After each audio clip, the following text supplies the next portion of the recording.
উৎসৱটো পালন কৰিবলৈ আমি মনস্থ কৰিছোঁ।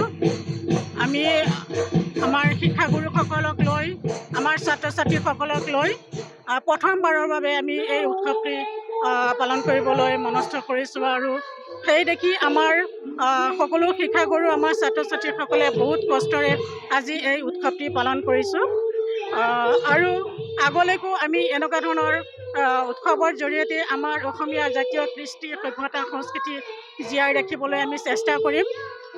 বিহু অসমীয়াৰ জাতীয় প্ৰাণ। বিহু অবিহনে অসমীয়া জাতিৰ সভ্যতা সংস্কৃতি উকা হৈ পৰিব। সেইকাৰণে আমি সদায় বিহুপ্ৰেমী ৰাইজে আমি বিহুক সদায় জীয়াই ৰাখিম। এইখিনি আমাৰ মনৰ আমাৰ আশা। সেইকাৰণে আমি এই বিহু উৎসৱটি প্ৰথমবাৰৰ বাবে আমাৰ ঢেকীয়াজুলি শিক্ষাখণ্ডত আমি আৰম্ভ কৰিছোঁ। আমি ঢেকীয়াজুলি শিক্ষাখণ্ডে প্ৰথমবাৰৰ কাৰণে বসন্ত উৎসৱ আমি উদযাপন আজি আৰম্ভ কৰিছোঁ এদিনীয়া কাৰ্যসূচীৰে। ইয়াতে মানে আমাৰ ছাত্ৰ ছাত্ৰী শিক্ষক আৰু আমাৰ কাৰ্যালয়ৰ কৰ্মচাৰীবৃন্দই সকলোৰে উদ্যোগত এই অনুষ্ঠানটো আৰম্ভ কৰা হৈছে।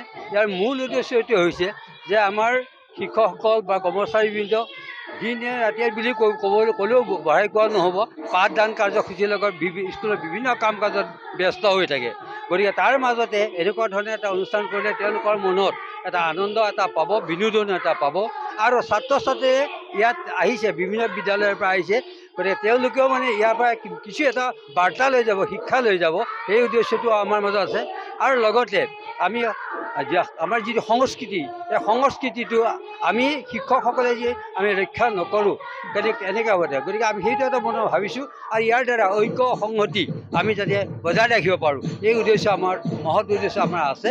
এইখিনি উদ্দেশ্য ৰাখি আমি বসন্ত উৎসৱ উদযাপন কৰিছোঁ আৰু সকলোৰে সহযোগ পাইছোঁ, সঁহাৰি পাইছোঁ। বৰ ভাল লাগিছে। ধন্যবাদ। ৰঙাপাৰাবাসীৰ বাবে সুখবৰ। আপুনিও যদি দুচকীয়া বাহন ল'ব বিচাৰিছে তেন্তে এতিয়াৰে পৰা চিন্তাৰ কোনো প্ৰয়োজন নাই। আপুনিও আহিব পাৰে DBP এছ'চিয়েটলৈ, বাজাজ টু হুইলাৰ ডিলাৰ। আমাৰ ঠিকনা ৱাৰ্ড নং 8 ঠাকুৰবাৰী ৰোড, ডাকঘৰ, ৰঙাপাৰা, জিলা শোণিতপুৰ, অসম। আমাৰ যোগাযোগ নম্বৰ হৈছে 9435 707 133। আন এটি নম্বৰ হৈছে 9707 96 7285।